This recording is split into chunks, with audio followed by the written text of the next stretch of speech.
Kembali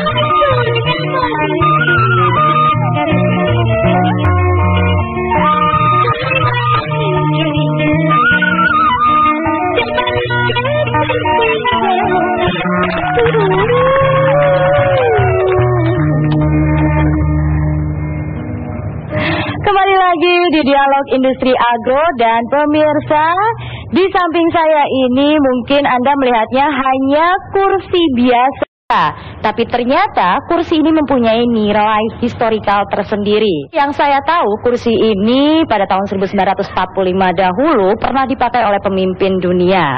Nah, kita dengarkan saja langsung penjelasannya seperti apa. Kepada Bapak Hatta kami persilakan. Bapak Hatta adalah Ketua Asosiasi Mebel dan Kerajinan Rotan Indonesia. Baik, Pak Hatta silakan Pak Hatta di sebelah sini. Pak Hatta, ini sesuatu yang sangat unik ya, ceritanya mempunyai nilai historikal tersendiri. Bisa dijelaskan Pak Hatta? Pada tahun 1945 terjadi konferensi Potsdam. Itu ditampilkan ada kursi yang didudukin oleh 3 orang pemimpin dunia waktu itu, Churchill, Stalin, dan Truman dari Amerika. Ya, sebagai bentuk suatu konferensi pemenangan Perang Dunia Kedua pada saat itu. Dan kemudian apa bisa ditampilkan gambarnya itu bahwa mereka bertiga duduk di kursi ini. Ya, konon ceritanya menurut orang-orang tua dulu, kursi rotan yang didudukin oleh mereka bertiga itu dipinjam dari Cirebon. Oke, langsung jadi itu menggambarkan bahwa kursi rotan itu sudah terkenal sejak dulu, Pak. Dulu dianggap kursi mewah baru boleh diduduki oleh para pemimpin dunia pada saat itu. Mewah, eksotik, luar biasa itu ya. Nah, tapi setelah dipinjam 3 biji itu Pak, akhirnya yang dikembalikan cuma 1 Pak. Ya inilah barangnya. Ya. Dan tapi ini masih asli ya Pak Hatta ya? Asli kursi rotan. Dan awet sampai asli sekarang. Asli kursi rotan ya. Oke. Tapi bisa kita lihat memang pada tahun 1945 benar kata Pak Hatta ya. Hanya pemimpin dunia saja yang bisa menduduki kursi rotan. Berarti betapa berharganya mebel rotan itu. Oke, terima kasih banyak Pak Hatta atas penjelasannya. Nah, sekarang saya akan ke Bapak Dedi, Bupati Kabupaten Cirebon. Saya akan bertanya mengenai kondisi industri mebel rotan di Cirebon sebagai sentra rotan. Itu seperti apa? Sentra industri rotan di Cirebon Kabupaten berada di 5 kecamatan, 22 desa. Produksinya mencapai kurang lebih 136 juta US dollar. Saat ini banyak pengrajin yang mati, banyak eksportir yang mati dan terpuruk. Kurang lebih 40% eksportir kita mati dan tidak jalan. Ini yang diharapkan Pak Menteri Perindustrian bisa membantu mendorong agar ekonomi kerakyatan ini jalan. Pemerintah daerah sendiri melakukan beberapa terobosan.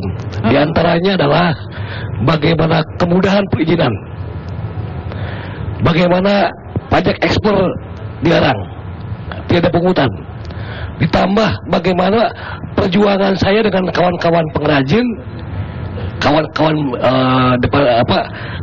pengusaha berjuang terus-menerus untuk menemui Menteri Perdagangan agar ekspor rotan bahan baku dan setengah jadi dilarang. Oke. Nah, itu merupakan usaha atau effort yang sangat jelas sekali ya. Nah, kembali ke Pak Hi.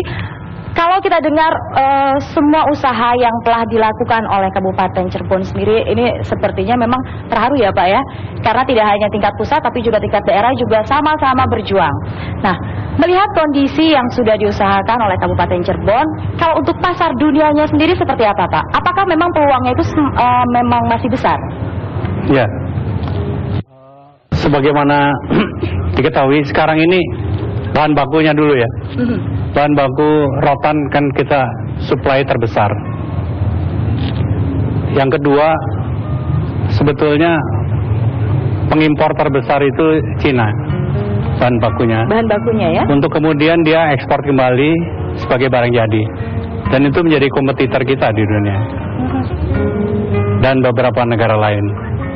Yang kita inginkan adalah dengan kondisi seperti itu, Indonesia setapak demi setapak dimulai hari ini mulai berkonsentrasi agar supaya ekspor kita maupun menguasai produk dalam negeri itu bisa kita lakukan Ya.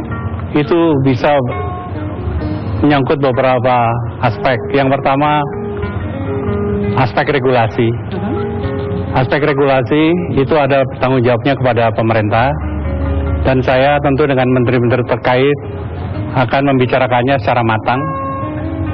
Namun sebelum itu, saya juga akan bertemu dengan semua stakeholders untuk mempersiapkan substansi dari regulasi itu sedemikian rupa sehingga nanti menghasilkan apa yang kita inginkan.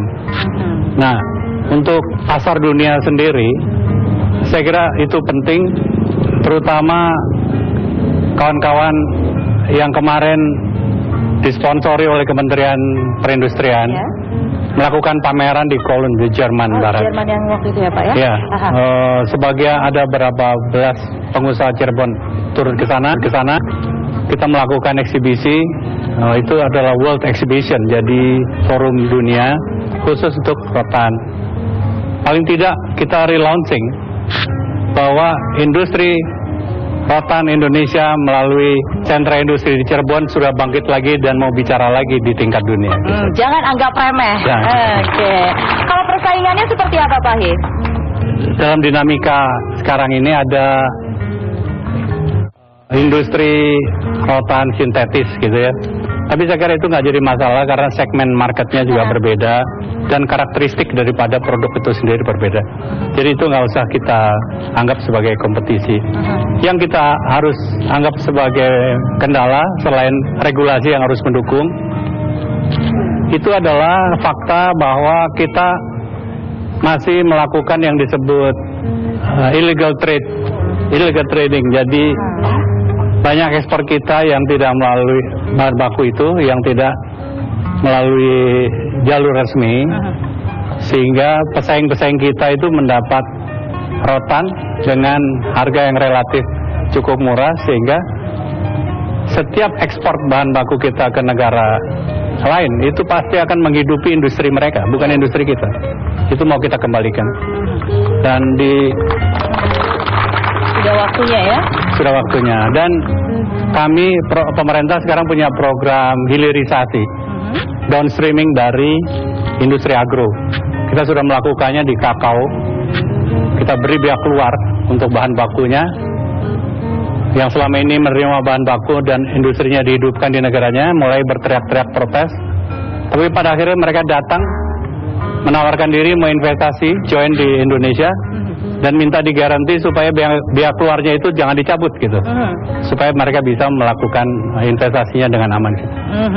Hal mirip dengan itu akan kita lakukan juga di rotan.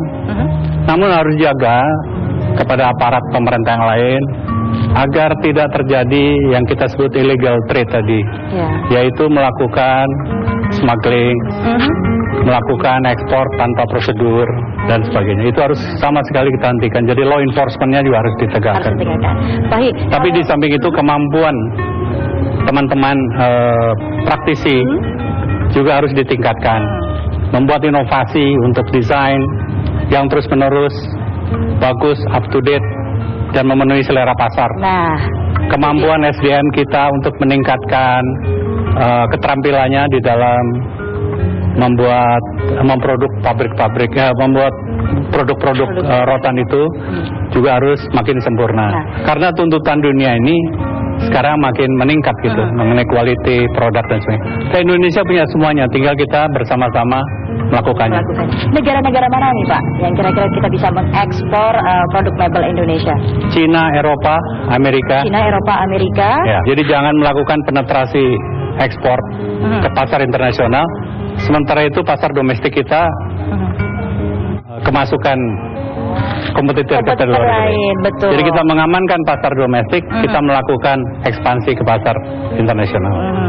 Nah, kalau kondisi ekspor mebel rotan khusus untuk di Indonesia ini seperti apa, Pak? Kondisinya Kenapa? sekarang untuk ekspor mebel Indonesia. Ya, sekarang ini kalau boleh saya gambarkan penurunannya ekspor ya. Itu tahun 2007 volume ekspor kita itu 113.000 ton dengan nilai 319 juta US dollar. 2009 tinggal 53.000 ton dengan nilai 167 juta US. Tahun 2010 tinggal 43.000 ton dengan nilai 138 juta US dollar. Oleh karena itu saya datang ke Cirebon, kita melihat cukup sampai di sini penurunan itu kita akan meningkatkan kembali. Jangan lama-lama terlena dengan keterpurukan. Waktunya kita bangkit. Jangan kemana-mana, kita masih akan membahas mengenai revitalisasi industri mebel rotan Indonesia. Tetap di TV One.